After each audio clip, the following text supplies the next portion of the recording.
Programas culturales y debates totalmente en vivo. Canal 9 La Unión del Salvador. El siguiente programa es clasificación B para mayores de 18 años. Dirección de Espectáculos Públicos, Radio y Televisión. Ministerio de Gobernación.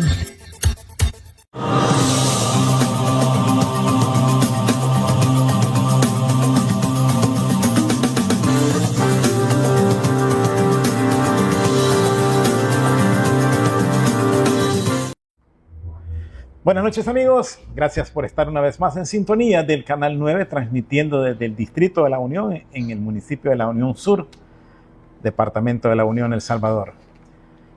Esta noche vamos a tener un programa interesante en el programa Un Café con RC. Usted nos puede ver a través de las diferentes plataformas, a través de Facebook como Canal 9 La Unión El Salvador, como también en YouTube como Canal 9 La Unión como El Salvador. También nos puede ver a través de nuestra website multicanallu.com.sb para que pueda estar presenciando la entrevista de esta noche en su programa Un Café con RC. Quiero aprovechar para enviar un saludo a todos nuestros amigos que nos ven a través de las diferentes empresas de cable, también en los departamentos de Morazán, San Miguel, La Unión y por supuesto en las islas del Golfo de Fonseca. Tengan ustedes muy buenas noches, soy Raúl Castro y en esta noche en el programa Un Café con RC hemos invitado al licenciado Júbal Manzanares, también está pronto a conectarse el licenciado Ismael Reyes y habíamos invitado al licenciado Rigoberto Hernández Guido, pero a última hora él se disculpó por unas cuestiones personales, así es que con ellos vamos a iniciar este programa. El tema que vamos a discutir es precisamente el presupuesto de la Nación para el año 2026 y la reducción que tiene este presupuesto, esta partida de este presupuesto en la Corte Suprema de Justicia. Voy a iniciar conversando con el licenciado Júbal Manzanares. Licenciado, buenas noches, bienvenido. Buenas noches, ingeniero. Siempre es un gusto estar compartiendo con ustedes en este programa y con los televidentes que hoy nos acompañan. Interesante, la verdad que año con año el gobierno desarrolla un presupuesto con el cual va a funcionar todo el Estado, es decir, tanto el Ejecutivo, el Legislativo y el Judicial.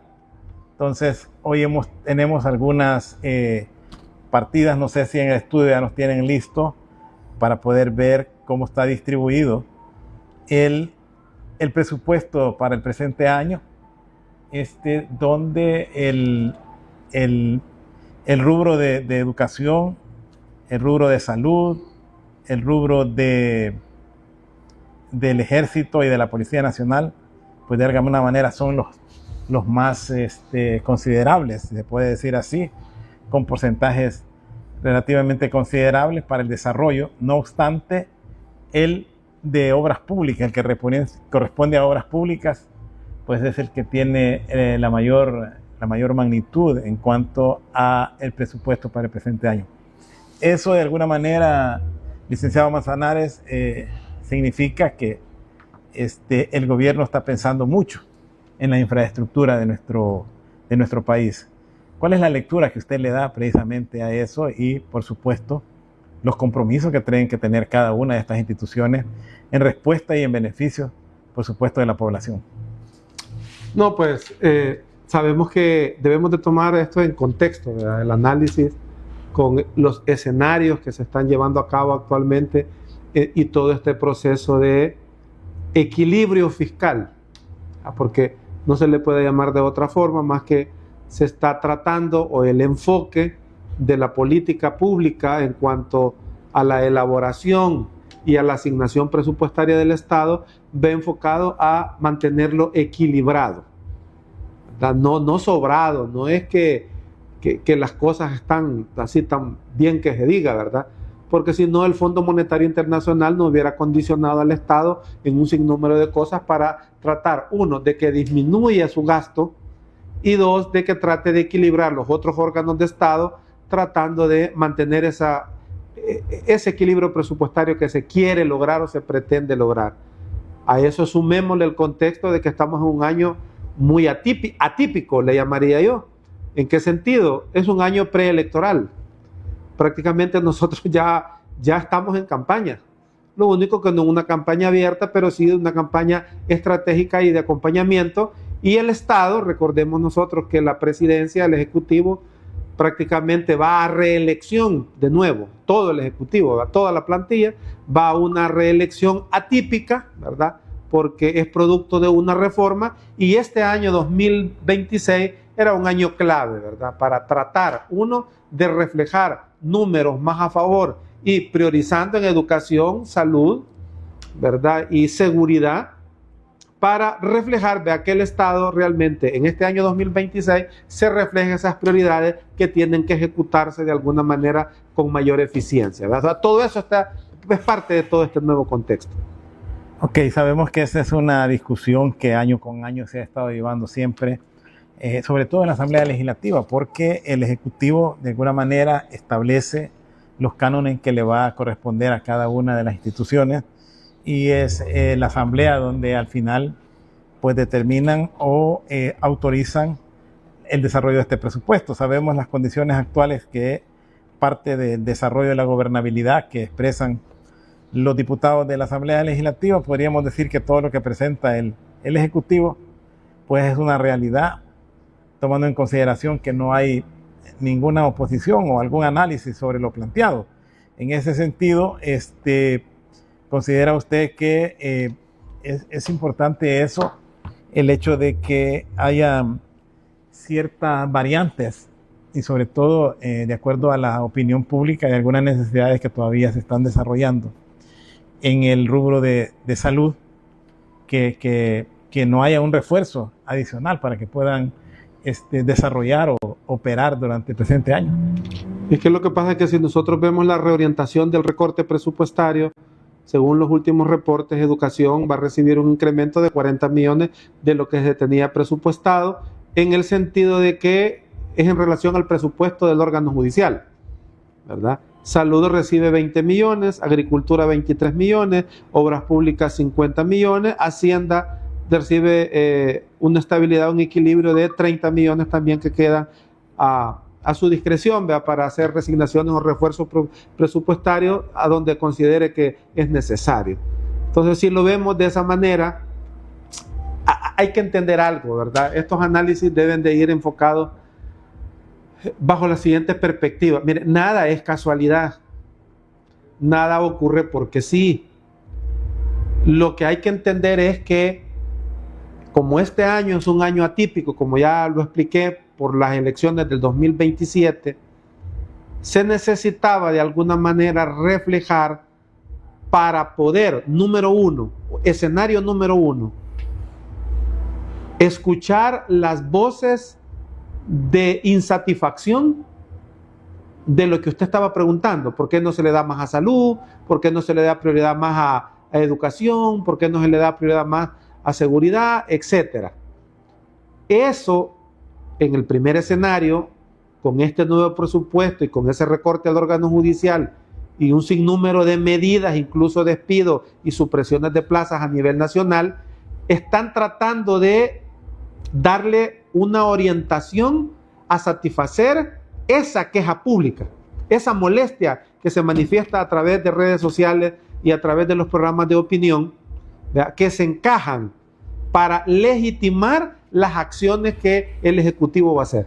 Segundo escenario, permite potenciar, al haber reorientado y escuchar las murmuras de que por qué no se reforzaba más a salud y educación y se le apostaba a eso, en ese instante, en ese momento, nace el recorte del órgano judicial. O sea que aquí hay tres escenarios. Uno, darle legitimidad a las decisiones del Ejecutivo. Dos, darle satisfacción a las quejas o a la insatisfacción de por qué no se refuerza donde se necesita. Y tres, que el órgano judicial, ¿para qué le están dando más si no ejecuta? Cuatro, permite reforzar la comunicación, la narrativa comunicativa pre-año electoral para poder ofrecerlo en campaña, que realmente se está ofreciendo, se está oyendo la voz y las quejas y la insatisfacción de la gente. Y todo eso encaja. ¿A dónde se refleja? ¿Cuál es la mayor política del Estado? Su presupuesto. Porque ahí se reflejan las prioridades y el interés de una verdadera política pública, que es en la parte presupuestaria. Ahora, bien importante lo que acaba de mencionar usted, licenciado, y es el hecho de que el órgano judicial no ejecuta. Es decir, que del 100% de su presupuesto probablemente no lograban ellos ejecutar todo, sino que ejecutaban una parte. Y a esto agréguele que de alguna manera la recaudación, ¿verdad?, del fisco en esta ocasión es cada vez más mayor. Eso significa que el monto, es decir, el monto cuantitativo de lo que le correspondería con ese 6% que se había estipulado de ley para el órgano judicial, aún más se iba a incrementar, sí, ¿verdad? Porque el 6% de una recaudación mayor, pues eso significa que incrementa en automático el monto final de lo que le corresponde a esto. Ahora, me imagino yo, y si lo han hecho así, con los montos que el Consejo Supremo de Justicia gastaba, ¿qué es lo que le podrían estar asignando hoy nuevamente, o quizás con un margen mayor? Mantener la cuenta corriente, es decir, las planillas del personal, pero sin embargo ya hay rumores de que probablemente va a haber una supresión de alrededor de 1.300 a 1.400 plazas dentro del órgano judicial.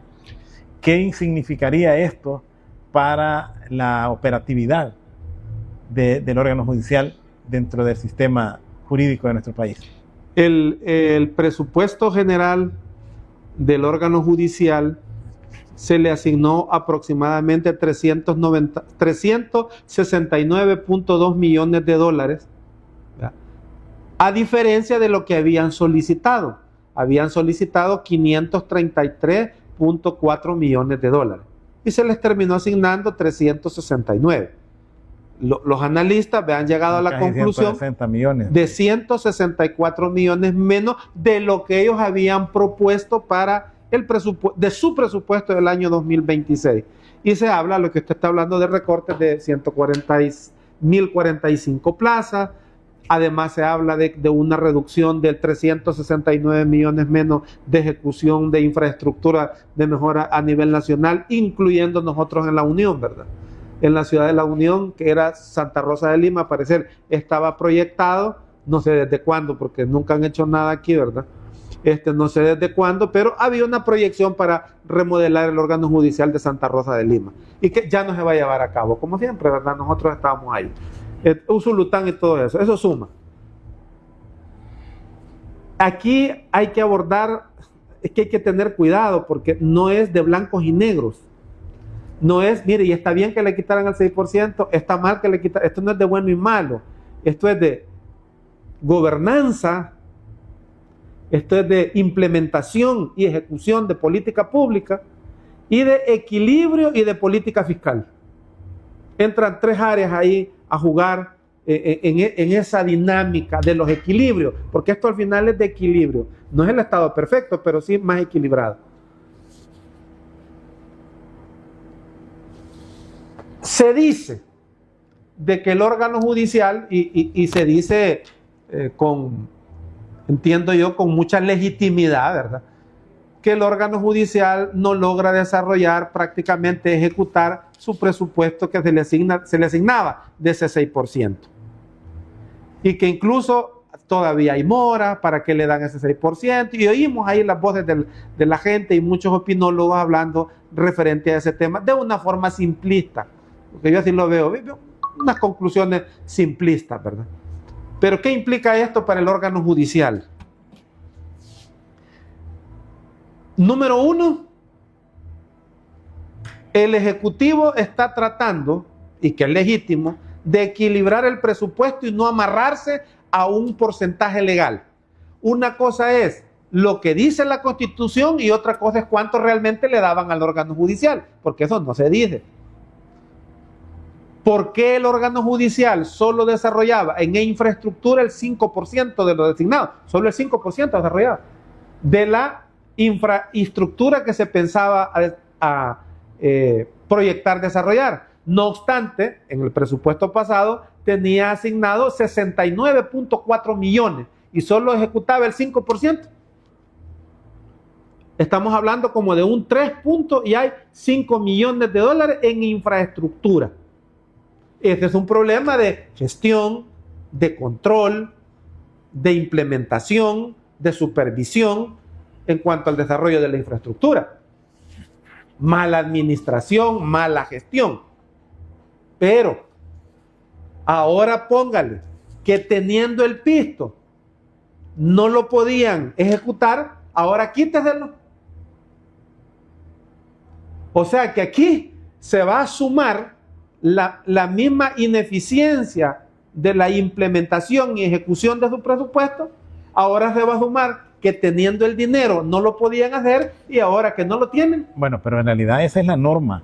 Esa es la norma cuando alguien no ejecuta, en el siguiente año se lo reducen y eso se da en cualquiera de las instituciones. Pero entra otro elemento. Porque eso significa que están presupuestando más de lo debido en lo que van a operar o lo que van a realizar ellos en el presente año. No, claro, porque ellos al final estaban ocupando su 6% y tenían que reflejarlo ahí, tratar de justificarlo, aunque no se ejecutara. Pero existe un argumento interno del órgano judicial. Es que el problema es, dice que a nosotros, ahí dice 69, pero es que a nosotros, oiga bien, si se proyectaba, por ejemplo, ejecutar 20 millones, no el 5%, sino 20, pero se terminó ejecutando 3.5 millones, pero ¿por qué no logramos ejecutar lo que realmente se iba a ejecutar? Porque no lo asignaban. Porque una cosa es el papel y otra cosa es lo que realmente nos daban. Y nosotros, ¿por qué no aumenta nuestro nivel de ejecución? Porque no se hace efectivo. Ese es un argumento de los que manejan el presupuesto interno de la Corte. Y eso podría ser también por la escasez de fondos al no haber una recaudación. Correcto. Entonces dice, claro, nosotros nos dicen, ustedes solo ejecutan el 5 o el tanto por ciento. Y de todo el presupuesto general, como entre septiembre, el tercer trimestre de cada año, más o menos andan ejecutando entre el 57% y al final del año el 65%. Pero ¿por qué no logramos hacerlo? Porque ya no hay dinero. En septiembre ya prácticamente la plata se acabó. Ahora, usted decía algo muy importante y es el hecho del poco desarrollo de infraestructura acá en el departamento o en la zona oriental, porque si usted se da cuenta, en San Miguel, después de que hicieron el centro judicial, pues en los otros lugares ya no siguieron desarrollando otro tipo de centros judiciales o juzgados, pero si usted va a ver en San Vicente, Zacatecoluca, la misma La Paz, el mismo Chalatenango, pues la verdad que se ve la infraestructura que está. Y aquí todos sabemos que el órgano judicial tiene un terreno ya ahí en el bypass para poder desarrollar un verdadero centro judicial con todas las condiciones. Integrado. Y con todas las condiciones, por supuesto, ¿verdad? Porque uno de los problemas más graves que hay actualmente en la ciudad de La Unión es el parqueo, en las áreas de parqueo. Y normalmente la mayoría de los abogados vienen de lugares aledaños, pues no necesariamente son de aquí de La Unión y no encuentran dónde parquear sus vehículos, dónde estacionarse. Entonces, es más, creería yo que hasta los mismos jueces tienen problemas a la hora de parquear sus vehículos. Entonces, es una lástima que no se tomen en consideración esas verdaderas necesidades para ver ese desarrollo dentro del órgano judicial y que la operatividad de este sea muchísimo mejor o más efectiva. Sí, no, la unión realmente es una prioridad y eso es un problema de relaciones de poder. Las relaciones, esto es política pura, ya no es nada de cuestión. O sea, el peso político que tiene la unión a nivel del órgano judicial cero. Es casi cero. O sea, no hay nadie realmente que luche por nuestros intereses y que tenga el peso, la incidencia dentro de los tomadores de decisiones. Y eso es política pura. No es ley, no es norma, no es reforma, no, es voluntad política de aquellos que toman las decisiones para traer como estamos hablando, esa infraestructura judicial a la Unión, al departamento de la Unión, que le permita tener ya su propio, por ejemplo, centro judicial integrado, con sus salas de audiencia. Ya sabemos que estamos ahí en la salita del juez y uno se hace a un ladito, hacete para allá porque ya no cabe. No, miren, no pueden entrar los demás porque aquí ya solo 4 cabemos. Entonces, esa es una realidad, ¿verdad? Una realidad objetiva que ahí está. Los litigantes lo saben, los fiscales lo saben, los procuradores lo saben, los empleados judiciales lo saben. Entonces, no es un invento, es una realidad objetiva material. Si lo vemos desde ese punto de vista, significa que la Unión hasta este momento no ha tenido la fuerza política necesaria para incidir en los tomadores de decisiones ahí en San Salvador a favor de la Unión. Y ese es un problema que muchas veces no se quiere aceptar, pero es una realidad. Ok, gracias, licenciado. Vamos a aprovechar, creo que ya el licenciado Ismael Reyes está conectado, parece que tenía algunos problemitas. Vamos a darle la oportunidad para que pueda hacer el saludo correspondiente. Licenciado, buenas noches, bienvenido. Sí, buenas noches, ingeniero Raúl Castro, buenas noches al licenciado Jubal y buenas noches a todos los amigos televidentes que nos sintonizan por las diferentes redes sociales. Es un gusto, licenciado, ahí va a disculpar que pues venimos de trabajar y nos agarró un poco la tarde, pero aquí estamos en lo que podamos opinar nosotros acerca del tema. Ok, gracias, licenciado. Bueno, ya habíamos iniciado precisamente haciendo un énfasis de cómo está distribuido el presupuesto y algunas variantes que se están dando, pero sabemos que usted es una persona conocedora y experta en la materia. Le quisiera dar la oportunidad para que pudiera hacer una presentación de cómo es que está el presupuesto distribuido actualmente y si han habido algunos incrementos, cuánto le corresponde a cada uno de los rubros a los cuales el presupuesto se distribuye. Bueno, ese tema sabemos después que realmente la aprobación del presupuesto se dio pues ahí por el 18 de diciembre, según el decreto 483.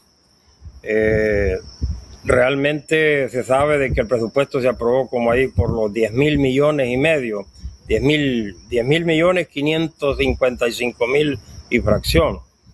Entonces, bueno, aquí lo novedoso es que se le aumenta algunos rubros, algunas instituciones podríamos decir, a raíz pues de que lo que se disminuye, por ejemplo, a la Corte Suprema de Justicia, que ya sabemos pues que ahí se le redujo como 174 millones, pero esos 174 millones pues se redistribuyen o se reasignan a los presupuestos de educación, de agricultura, de salud y obras públicas.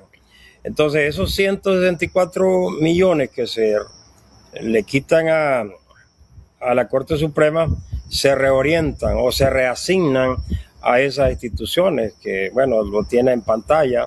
Hablamos que las obras públicas pues tiene 50 millones, a educación se le aumentan 40 millones, a Hacienda, al Ministerio de Hacienda en este caso 30.8 millones y a la agricultura pues que se le inyectan 23 millones punto 300 mil y a salud pues que se le inyectan otros 20 millones. Si sumamos todo eso, son los 174 millones que se le restan o se le disminuyeron a la Corte Suprema de Justicia.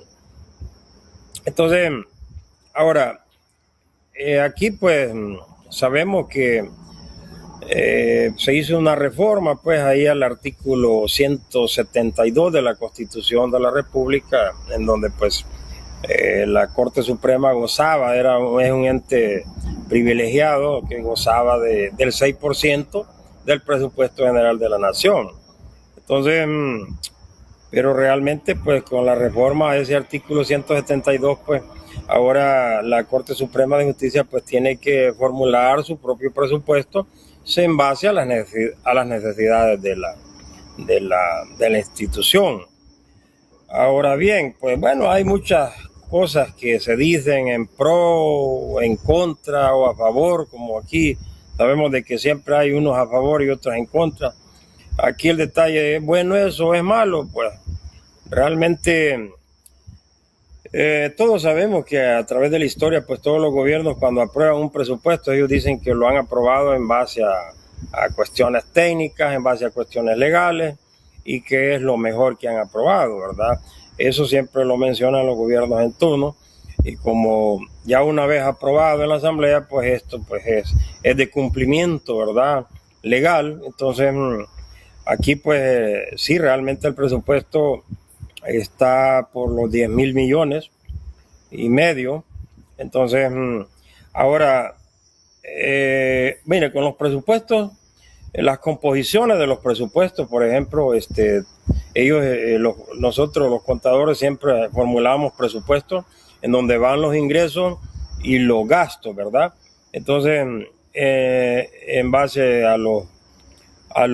vaya, en el sector público, el señor gobierno o el señor Estado, él pues formula sus presupuestos en base a las necesidades que tiene cada institución.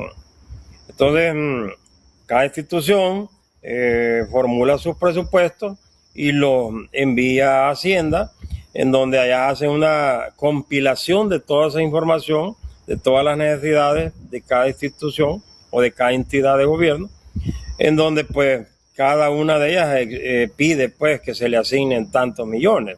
Entonces, realmente podría ser en este caso, este presupuesto 2026, aquí quizás el sentir, ¿verdad?, de algunos pues analistas o algunas personas que están en el ramo judicial, pues hemos escuchado muchos comentarios pues que están en contra de que se le haya quitado o se le haya disminuido esos 174 millones. Entonces, pero aquí tenemos en los presupuestos, están compuestos por los ingresos y los gastos, ¿verdad? Entonces, sabemos que en el gobierno pues hay diversos ingresos. En la composición del presupuesto hablamos de ingresos corrientes, que son todos los tributos. Ahí van los ingresos corrientes, son todos los impuestos tributarios, que aquí pues realmente lo que son los ingresos por tributos, pues para este año 2026 el señor Estado proyecta recolectar como 8.000 millones y fracción. Recordemos que los presupuestos es proyectado, algo proyectado. Entonces, aquí recordemos que nosotros como salvadoreños, como pueblo, como Estado, no hay recursos de explotación. Entonces, todo el presupuesto se financia a través de los ingresos de impuestos. Son los tributos que pagamos todos los salvadoreños. Entonces, el señor Estado se ha proyectado que para este 2026, pues según el presupuesto, se van a colectar 8.000 millones y fracción en concepto de IVA, porque ese impuesto es el que más dinero le da al Estado, el IVA, y el impuesto sobre la renta, así como otros impuestos aduaneros o impuestos pues a algunas bebidas alcohólicas o cigarros. Entonces, de eso se alimenta el presupuesto, ingeniero.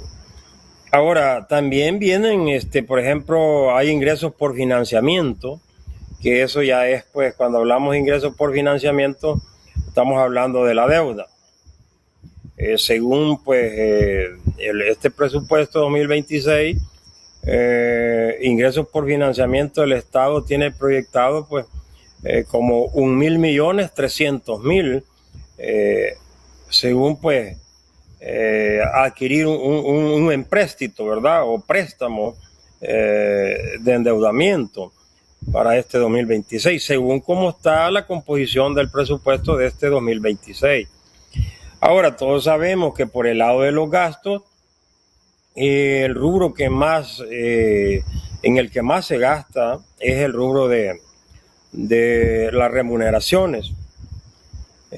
Allí dice que en los presupuestos de los gobiernos siempre lo que es las remuneraciones, en donde van todo lo que son salarios, planillas, pagos de alquileres del Estado, entre otros pagos que hace el Estado. Solo ahí pues se va como para este 2026, según así como está la composición del presupuesto, pues se van a gastar solo en remuneraciones como un 68% de esos 10.000 millones y medio. Entonces, en remuneraciones, pues es el rubro que más se gasta, ¿verdad?, en el señor Estado. Entonces, ahora, bueno, estaba viendo ahí el presupuesto en remuneraciones para este 2026, tiene como 7.000 millones de los 10.000 millones y medio que se tiene ya propuesto o proyectado. Entonces, ahora hay un gasto de capital. Cuando hablamos del rubro gasto de capital, eso se refiere pues a la inversión que va a hacer el señor Estado en las diferentes actividades, ya sea infraestructura, adquisición de tecnología, equipo, maquinaria. Por ejemplo, hoy con los sistemas que el Estado se está tecnificando, pues, y la tecnología, pues, se adquiere mucho lo que son sistemas, que esos contablemente nosotros lo llamamos como bienes intangibles, porque el Estado puede pagar varios miles de dólares en adquirir sistemas. Entonces, solo en esas inversiones de capital, pues el señor Estado tiene proyectado gastar para el 2026 como unos 2.200.000. Entonces, realmente esos son los rubros más, como podríamos decir, cuando uno hace el análisis financiero, podemos ver que por el lado de los ingresos, pues el que más porcentaje le da al señor Estado son los gastos, los ingresos a través de los tributos o de los impuestos.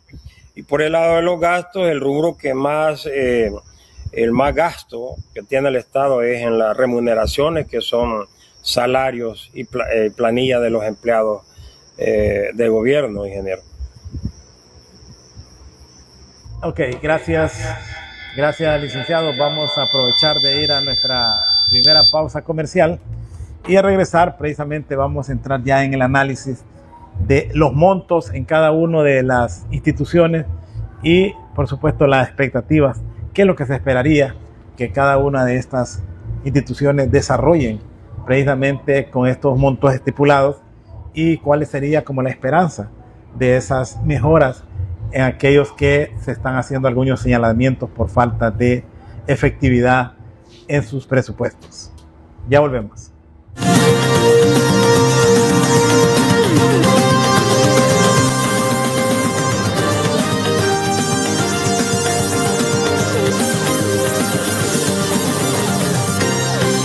Te invitamos a que nos sigas en Facebook y en YouTube como Canal 9 La Unión del Salvador, donde podrás observar y participar activamente con nosotros en nuestras programaciones, como noticieros, programas culturales y debates, totalmente en vivo. Canal 9 La Unión del Salvador.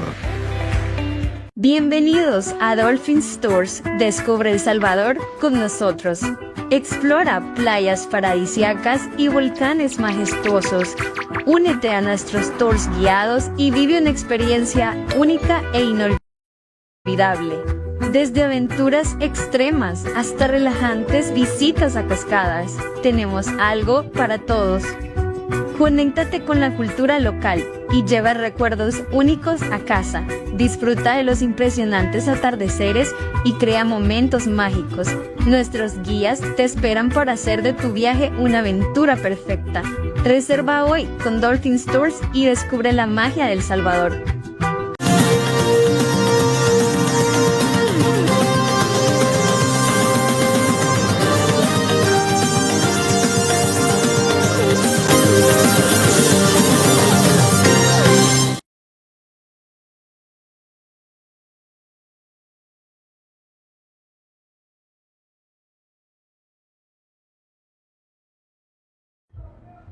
Continuamos conversando con nuestros invitados esta noche, el licenciado Jubal Manzanares como el licenciado Ismael Reyes. Ya prácticamente están definidas las reorientaciones y los montos que cada uno de los ministerios o de las instituciones a quienes se les atribuyen cada uno de estos presupuestos. En esos, como decían ellos, está Hacienda, está Turismo, está Salud, está Obras Públicas. Pero quisiera, quizás, licenciado, por la parte suya, y hablar de estos 164 millones. ¿Será que estos 164 millones ya no eran necesarios dentro del órgano judicial? Es que no eran necesarios. porque siempre se han necesitado, porque siempre quedaban pendientes con un montón. Si hay 364 puntos y fichas millones de dólares de infraestructura que dice que ya no se debe ejecutar, no, lo lógico es decir, entonces sí se necesitaban, ¿verdad? Entonces caemos a la lógica de que sí se ocupaban, porque dicen, hoy ya no se va a poder hacer esto, ¿verdad? El órgano judicial poco a poco, ¿verdad? Realmente, acordémonos que ha habido un déficit fiscal en esta última década, en estos últimos 10 años, ¿verdad? Se ha venido regulando y se ha venido equilibrando los presupuestos. Y el único órgano que estaba fuera de ese alcance era el órgano judicial, porque tanto la Asamblea Legislativa como el órgano judicial juegan en la cancha política de los acuerdos, pero a quienes no podían echar a ese costal era el órgano judicial por ese 6% que los blindaba. Era una ley de la República. Porque era una ley. Entonces, ahora, no, como dijo alguien, es que realmente no era, estaba en papel, había una casilla presupuestaria que decía que era el 6%, eran tantos millones, pero eso era nominal, ya se nominaba, pero realmente, ¿cuánto era la disponibilidad del Ministerio de Hacienda para que ellos pudieran ejecutarlo? Esos son otros 20 pesos, ¿verdad? Ahora, hay algo que no se puede negar, licenciado, es que de alguna manera el órgano judicial pues es la institución del Estado que es el que goza de mejores salarios, que es el que goza de mejores prestaciones. Yo recuerdo, no sé si todavía esté vigente, pero ellos recibían 2 aguinaldos al año, ellos recibían unos bonos a medio año, ellos recibían ayuda para sus hijos de escolaridad, y es más, cada cierto tiempo los jueces cambiaban carro para que pudieran andar en un vehículo en buenas condiciones y no se quedaran a medio camino, y dadas las circunstancias que se vivían también era peligroso para ellos. No, se les cambiaba carro a los que pertenecían a la argolla de poder, a la burocracia judicial. Eso hay que hablarlo también, ¿verdad? No todo, porque muchas veces hay unos jueces que estaban ejerciendo en unos cantones, en un caserío allá, y nunca les cambiaban carro ni les daban carro. Todavía llegaban en bus. Todavía iban en bus, o el carrito de ellos se lo acababan ahí. Entonces, y realmente a esos no les daban. Pero claro, había un grupito que se le llama en política la burocracia judicial, que esos sí gozaban de todos esos privilegios. No se puede negar, y es legítima la afirmación que usted acaba de hacer, de que el órgano judicial, a diferencia, en comparación a otros órganos judiciales, gozaba de beneficios extras diferentes al otro órgano. Tanto así que eso fue desde los acuerdos de paz en adelante, cuando se quiso fortalecer y se le dio esa visión y ese enfoque al órgano para que no fueran corruptibles, ¿verdad? Que tuvieran una buena prestación, que realmente tuvieran una autonomía judicial, y que en vista de sus prestaciones no se fueran a vender ni se fueran a dar a la corrupción. Y la corrupción siempre se dio. Que el corrupto, aunque gane más, gane menos, quiere más. Entonces, y ahí tenemos ciertos privilegios que no podemos negarlo, que eran parte solo, única y exclusivamente para ese órgano, por ese 6% de blindaje. Y aquí entra, ¿cuál es la oportunidad que existe ahora con esta nueva? No que si es bueno o es malo que le hayan quitado el 6%, sino, mire, da la oportunidad, primero, de que el Estado tenga una política fiscal más flexible, la que logre mantener. 2, otra de las oportunidades es que el órgano judicial maximice y priorice sus recursos, porque como ya no va a tener ese blindaje, va a tener que llegar a la cancha política de la Asamblea Legislativa a demostrar para qué, cuándo, dónde se quiere hacer, se van a ejecutar ese presupuesto que tiene, qué se espera. Y ahí tenemos que sumar tanto el equilibrio fiscal como los indicadores de los resultados que se están dando con esa inversión. Si realmente esa inversión que ustedes están proyectando la están ejecutando, la están llevando a cabo, y si la gente, los usuarios del servicio de justicia están recibiendo lo que se les está dando de parte del Estado. Hoy van a tener que llegar a esa cancha política de la Asamblea Legislativa a justificar su presupuesto. Esa es una oportunidad. Da la oportunidad de eficientarse internamente en la administración y los recursos financieros del órgano judicial, que le permitan, uno, eliminar duplicidad de plazas. Porque hay plazas duplicadas ahí, el que pasa el papel y el otro que escanea. Y el que agarra el escáner. El que pone, ¿por qué? Con buenos salarios. Y con buenos salarios, claro, ahí está. Vaya, si yo tengo un colega mío que es que ahí trabaja, no voy a decir porque no quiero que se dé por aludido, que trabaja en el órgano judicial, en la parte administrativa, que coadyuva con ellos, y él es abogado. Y él dice que le da más de estar ahí que ser abogado, porque no me dice, ¿cuánto ganas vos al mes? ¿Cuánto ganas vos al mes? Tanto. No. Y no es tanto lo que gana al mes, los compromisos que tiene. No, me dijo, mira, yo tengo, lo que tú estabas diciendo, yo tengo esto, tengo el escalafón a esto, y yo más o menos, y mi sueldo va desde 1,500, y solo tiene licencia. Y si quiero llego, si no, no. No, tiene licencia, tiene que estar ahí, ¿va? Tiene licencia, pero ese es, y hay varios niveles, hay tanto 1, el 2 y el 3, y así van después del escalafón.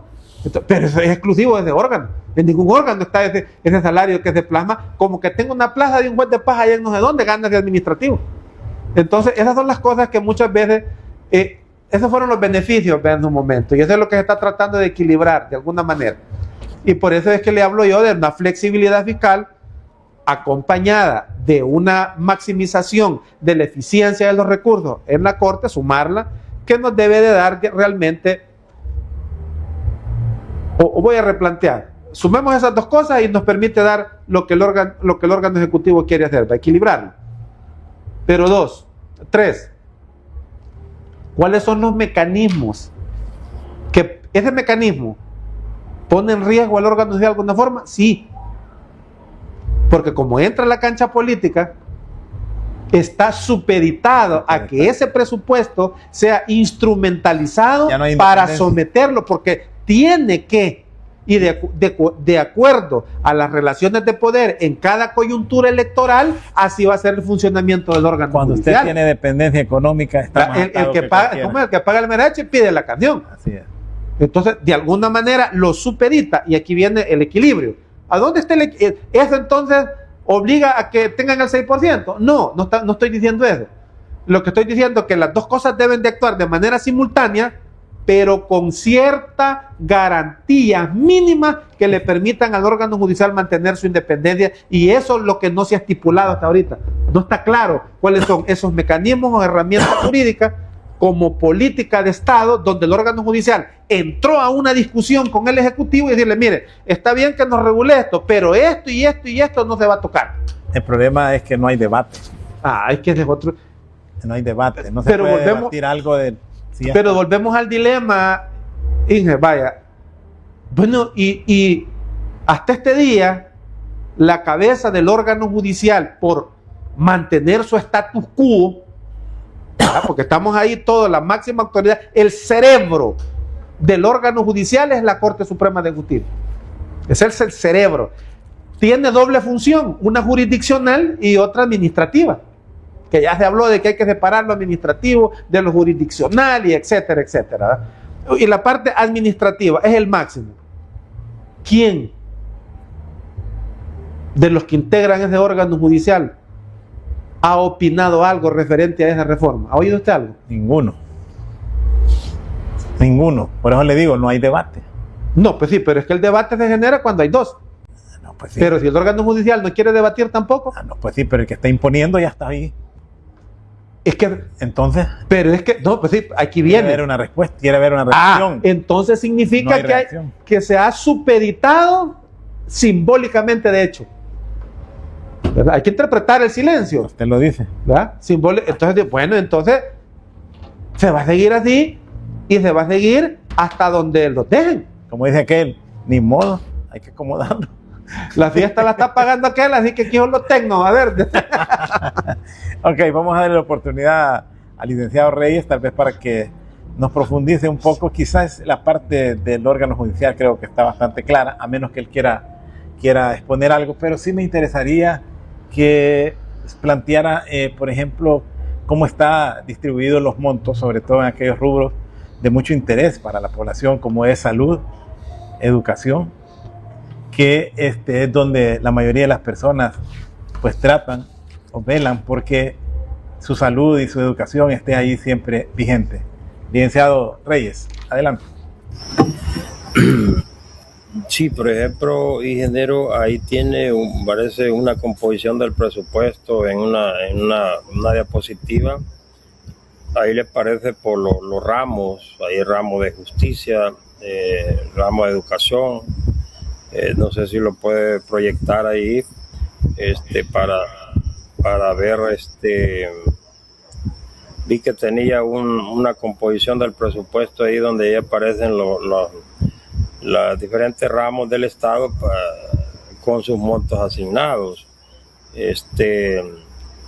Realmente, cuando hablamos de los gastos, por ejemplo, los gastos, vámonos a la más abajo, porque esos son los ingresos proyectados, y hablábamos de los 8.000 millones. Y ahí va desglosado, ¿verdad? Cuando hablamos de los ingresos corrientes, que es a través de todo lo que son los impuestos tributarios, IVA, renta, contribuciones especiales y todo, pero dele más abajo donde están los gastos, ahí habla más abajo, ese es el presupuesto de los ingresos. Dele donde estamos allá, ahí están los gastos. Ahí, por ejemplo, podemos ver lo que son los gastos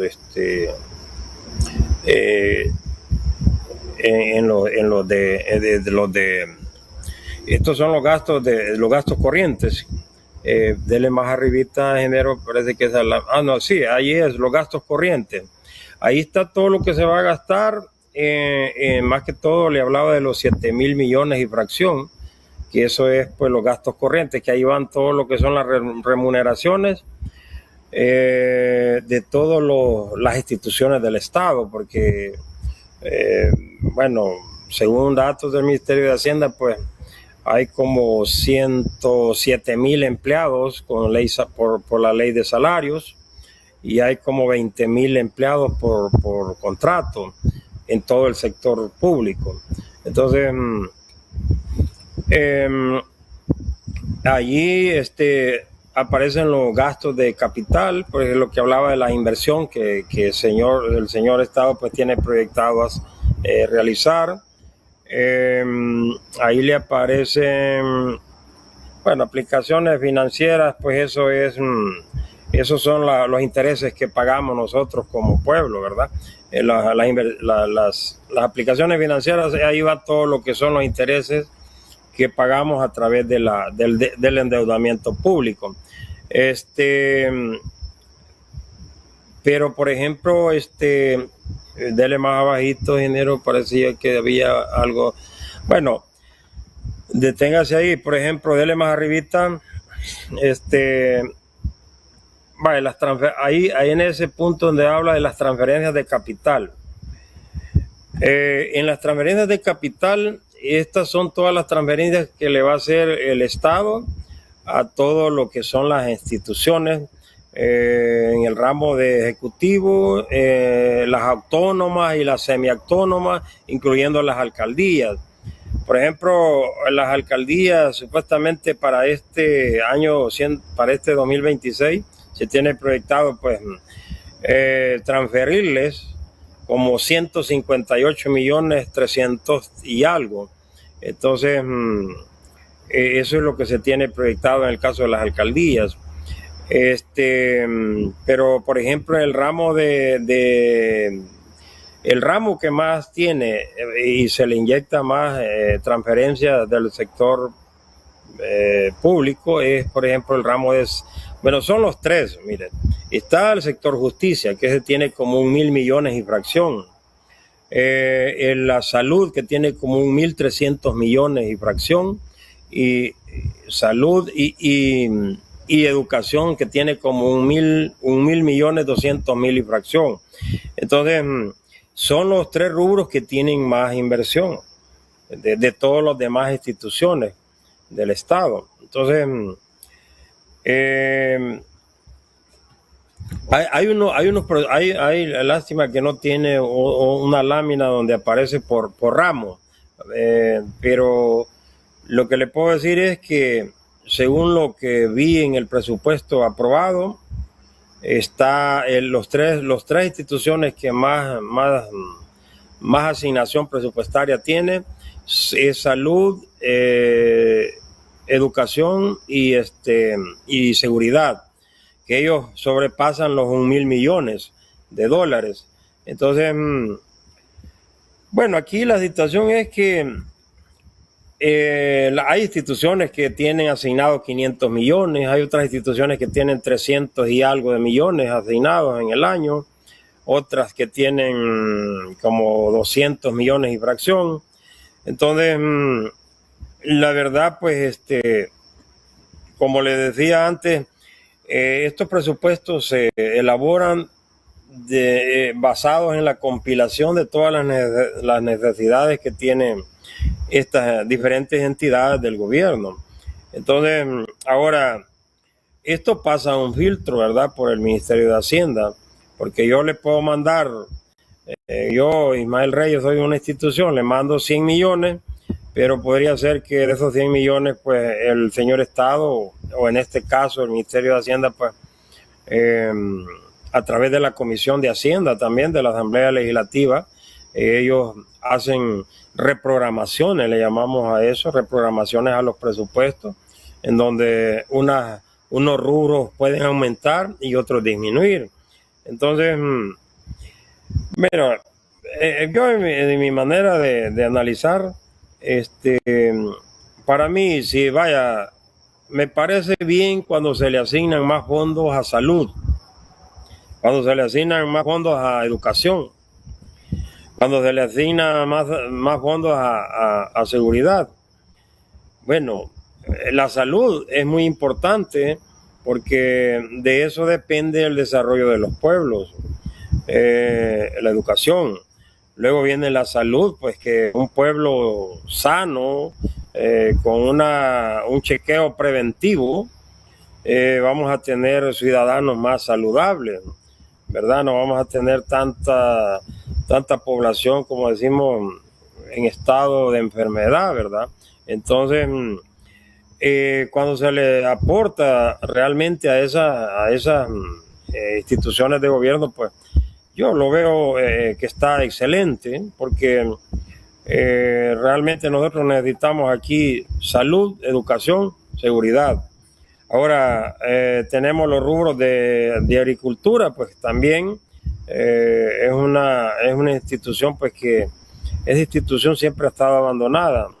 Realmente por los gobiernos que lleguen, yo siempre lo he dicho, esa institución del Ministerio de Agricultura ha estado por décadas abandonada, y hoy en la actualidad se han hecho algunas cosas, pero falta mucho por lo que es la agricultura, porque podríamos decir que la agricultura tiene más de 200 millones, pero hay que ver qué se hace en esos 200 millones en el año, ¿verdad? Porque para mí, bueno, hablando con algunos pequeños agricultores, algunos manifiestan pues que poco apoyo reciben, ¿verdad? Entonces, porque estamos hablando de los pequeños productores, o los pequeños ganaderos, ¿verdad? Porque ese sector, esos pequeños, necesitan mucho apoyo de parte del señor Estado. Y esos presupuestos deben de ser, o esas reorientaciones de esos fondos deben de ser directamente para esa gente, para los medianos y pequeños. Entonces, porque aquí se puede reformar, se pueden reprogramar el presupuesto general de la nación, quitándole a una institución y aumentándole a otra. Pero tiene que haber un equilibrio económico en todas las instituciones para poder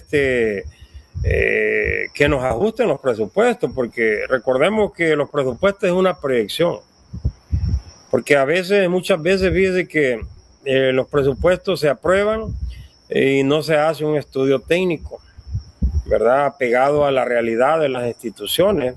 Entonces, y es ahí donde al final, allá vamos por ya casi llegando al último trimestre del ejercicio fiscal, y vemos de que hay instituciones que a una le faltan y a otra le sobra. Entonces ahí es donde se hacen algunas reprogramaciones para inyectarle más fondos a esas entidades que le faltan fondos. Entonces, Entonces, porque si no, al finalizar casi el ejercicio fiscal, ahí por noviembre, diciembre, a veces siempre existe una brecha presupuestaria que le llamamos. La brecha presupuestaria es aquella en donde los ingresos proyectados son menores que los gastos. Por ejemplo, en este caso, para este 2026, pues se tiene proyectado que ingresen al Estado 10.555.000. Pero podría ser que de esos ingresos proyectados, pongamos una manera de ejemplo, ¿verdad? Podría ser que solo ingresen 9.000 millones. Entonces, pero los gastos sí llegaron a los 10.500.000. Entonces, hay como 1.000.500.000, que eso sería la diferencia de los ingresos menos los gastos. Entonces, allí hay más gastos que ingresos. Entonces, a esa diferencia negativa se le llama brecha presupuestaria, que casi siempre pues le pasa a los gobiernos, porque a veces hay instituciones que son, yo le llamo contablemente, malos ejecutores del presupuesto, ¿verdad? Entonces, ahí es un balance. Los presupuestos es un balance para que no al finalizar el ejercicio fiscal no haya una brecha presupuestaria. Que después esa brecha presupuestaria la cubren con endeudamiento público, que eso es lo que ya no queremos más bien en este país, que se siga endeudando para más que todo para efectuar gastos corrientes. No es inversión, sino que son gastos corrientes, ¿verdad? Ok, gracias, licenciado. Nos vamos a quedar ahí. Voy a darle la oportunidad al licenciado Manzanares, en base a los datos que escuchó de usted, y hacerle unos cuestionamientos en el sentido de, usted hablaba algo muy importante, y que el presupuesto debe de ser desarrollado técnicamente. Ahora, sabemos que hay una serie de situaciones que se están presentando, y si bien es cierto, el rubro de salud, el rubro de educación son bien importantes dentro del desarrollo de un país, pero hemos visto que de acuerdo a la misma situación social, la población se está reduciendo. Hoy hay pocos jóvenes, pocos niños menores, entonces eso significa que la demanda en las escuelas es menor que lo que podía haber sido hace 15, 20 años, ¿verdad? Entonces, por eso es que están cerrando algunas escuelas.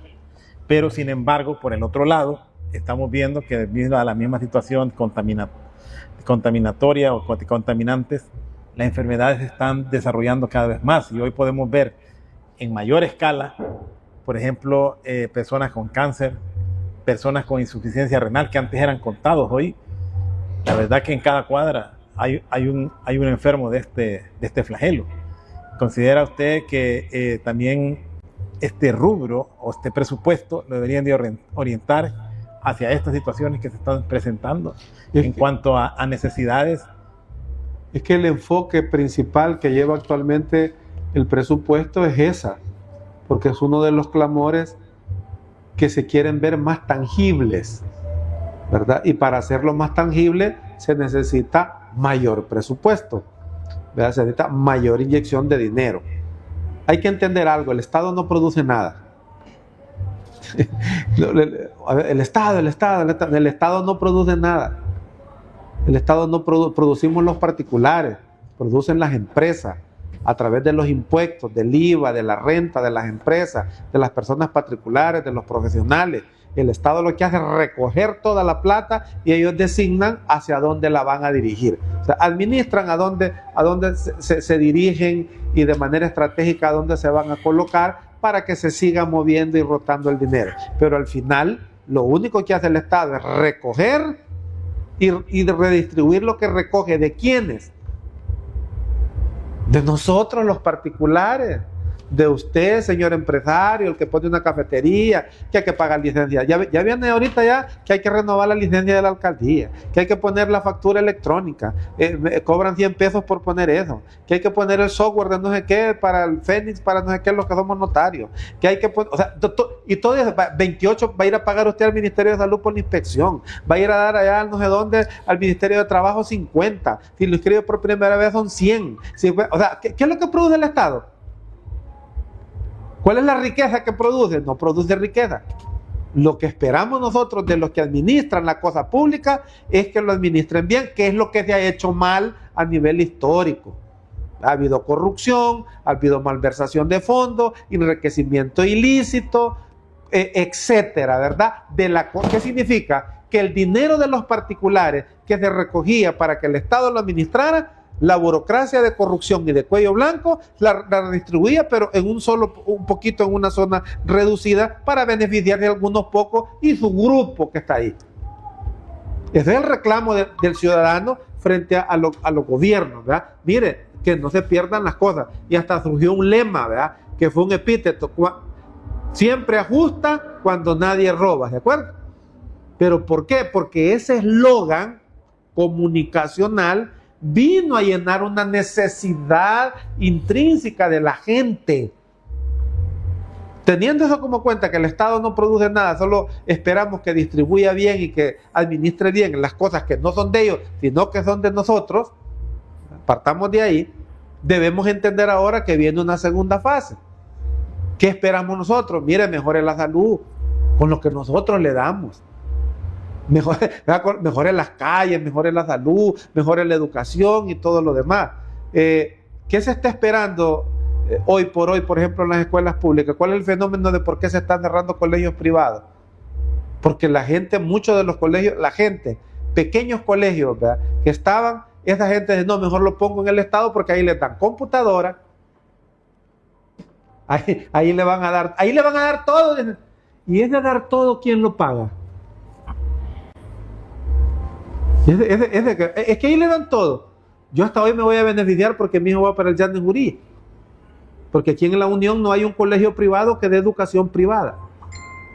Educación media privada no hay en la Unión. Tendés que ir para San Miguel si querés una situación de esa. En la Unión no hay un hospital privado para hacer una operación, alguien de una emergencia. Vas para el Hospital Nacional y el Hospital Nacional va un baleado, un apuñaleado, alguien que vaya de emergencia. No, lo vamos a mandar para una ambulancia a San Miguel, al San Juan. Pero aquí privado, una emergencia, aquí no puede porque no hay. No hay una sala de cirugía, no hay una educación media privada, no tenemos infraestructura de que hablamos de judicial, ¿verdad?, adecuada con su parqueo. Ya, a estas alturas ya tendríamos que, por lo menos ya, aunque sea media, ¿verdad?, por etapas, ¿verdad?, pero ya debería de haber una visión y no existió. Y hoy que han reducido el presupuesto. Aquí en la Unión no existe tampoco un ente. Lo vi en Morazán, a una capacitación. Yo fui a capacitar a Morazán por parte de Save All the Children, ayuden a los niños, salvemos a los niños. Fui a trabajar un proyecto eso con la Universidad de Oriente, me fui a todo Oriente. Solo aquí en la Unión no hay una institución pública que te ofrezca salones para capacitaciones comunitarias, que con aire acondicionado. Allá en Morazán hay un edificio. No, aquí está el cañón, la estructura, el aire acondicionado, y todas estaban ocupadas. Ya tienen asignados sus días de comunidades, instituciones, proyectos. Aquí hay que ir al hotel. En Usulután también está un centro donde unos salones increíbles, como que fuera un centro de convenciones privado. Ahí está el IDEMU, ahí está todo. Aquí en la Unión eso tampoco existe. No le digo que estamos un poco para atrás, pues. Está atrasado, diría. No, pero es que yo entiendo algo, ¿verdad? Yo entiendo algo y digo, y siempre le he buscado la respuesta a eso. ¿Y por qué nosotros casi no? Es que la Unión no tiene las relaciones de poder políticas para incidir en las tomas de decisiones trascendentales y fundamentales. Somos la cola y aquí viene lo que sobra. Y hoy que ya no hay, ya perdí hasta la esperanza. Y eso desde tiempo. Eso es viejo, cabal. Es viejo, pero hoy se va a agudizar, porque hoy la esperanza ya la perdí, porque ya visto aquí ya no va a ver. Para la Unión no va a gustar. Ok, vamos a ir cerrando ya el análisis, licenciado. Vamos a darle la oportunidad al licenciado Reyes para que tal vez tenemos 8 minutos, 4 y 4, para que puedan ir cerrando y haciendo el análisis de qué es lo que se espera con este presupuesto y precisamente con esta reorientación de los fondos en cada una de las instituciones. ¿Qué es lo que espera el pueblo salvadoreño con esta reorientación de fondos, con mayor, por supuesto, presupuesto para cada una de estas instituciones, como es obras públicas, salud, educación, hacienda. Licenciado Reyes. Bueno, mire, ingeniero, ahí pues disculpándonos por la llegamos un poco tarde al programa, pero la verdad pues lo que hemos hablado acerca del presupuesto general de la nación, pues es lo que podemos realmente, es nuestro razonamiento pues basado en lo técnico, o datos técnicos que se tienen pues a través de aquí estos datos pues pueden incluso cualquier ciudadano meterse a la página web de la Asamblea Legislativa. En el portal de transparencia de la Asamblea aparecen estos datos, estos presupuestos con esos montos. Igual también está el portal de transparencia fiscal del Ministerio de Hacienda, donde cualquier ciudadano pues puede meterse al enlace y ahí pues le despliega la información pues que queremos saber acerca de lo que es relacionado a lo que es el presupuesto general de la nación. Realmente pues todos sabemos que el presupuesto pues año con año pues tiene que ser aprobado. A través de la historia pues cada gobierno pues realmente hace lo que mejor le parece o lo que a ellos les conviene, porque realmente al pueblo nunca se nos pregunta si tú querés que aprobemos esto, si tú querés que hagamos esto. No, el pueblo tiene que aguantar, sea para bien o para mal, pero el pueblo pues tiene que aguantar. Y ya una vez aprobado, siempre yo digo, una normativa aprobada, un reglamento o cualquier lineamiento, ya una vez aprobado, esto es de cumplimiento, es legal. Entonces, nos guste o no, pues hay que cumplirlo. Entonces ahora con el presupuesto, pues aquí eso es lo que consideraron las diferentes ramos o entidades o instituciones del señor Estado, pues, asignarle a cada entidad, ¿verdad? Entonces, usted sabe que nosotros como pueblo, pues yo hablo como pueblo, nosotros lo que esperamos es que cada día, pues, esos recursos públicos sean invertidos de la mejor manera, ¿verdad? Que ya no exista aquello desvío de fondos o aquella corrupción de la que tanto se habla, porque las corrupciones son lesivas a los intereses del pueblo, ¿verdad? Porque aquí nosotros, y yo siempre lo he dicho, el que está en el gobierno tiene que velar por el pueblo y el pueblo tiene que estar en primer plano ante cualquier interés particular. El pueblo debe de estar primero ante la cosa pública. Entonces, si un gobierno no piensa de esa manera, créame de que un pueblo es fracasado. Realmente nosotros como pueblo, si tenemos un gobierno al frente que nos representa y no hace bien las cosas, créame de que nosotros como pueblo pues somos los que vamos a perecer, ¿verdad? Entonces, con esto de los presupuestos pues y esas reorientaciones que se han hecho, pues aquí todos esperamos que en el ramo de obras públicas pues haya más inversión, ¿verdad? Para las carreteras, y yo quisiera que aquí la carretera de allá desde San Miguel a la frontera de La Matillo pues la hicieran nueva, la hicieran de 4 carriles, que qué bonito fuera, así como arreglar todos los demás caminos vecinales que tenemos acá en la zona de La Unión y los diversos municipios o distritos de todo el país. Entonces, para eso son las reorientaciones de esos fondos, ¿verdad? Para la infraestructura, en el caso y el ramo de obras públicas. En el ramo de educación, pues, aquí esperamos de que, por ejemplo, los niños tengan, las computadoras, los sistemas informáticos, haya mejor infraestructura en las escuelas. Eso es lo que esperamos en educación. En salud igual, la mejor atención para el pueblo, ¿verdad? Porque no estar con aquello de que cuando llega un paciente a un hospital, pues hay que estarlo reprogramando para 3, 4, 6 meses. Y eso no se vale porque hay fondos reorientados para salud. Entonces, lo mismo para agricultura, pues se asegura lo que es la seguridad alimentaria del pueblo. Entonces, qué bueno que todo eso se cumpliera, ¿verdad? Y se apegara así como se tiene planteado.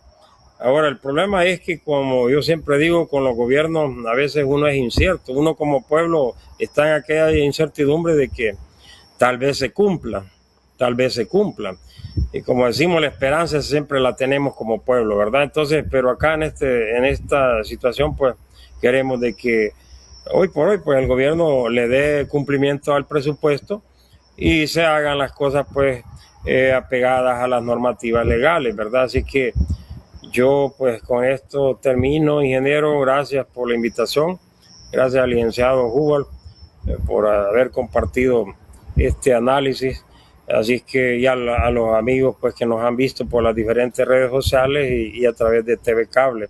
Así que buenas noches, ingeniero, y que Dios nos bendiga a todos. Gracias, Lee. Buenas noches. La verdad que interesante el planteamiento del licenciado, pero un poquito esperanzador. Dice que le hagan la calle de 4 carriles.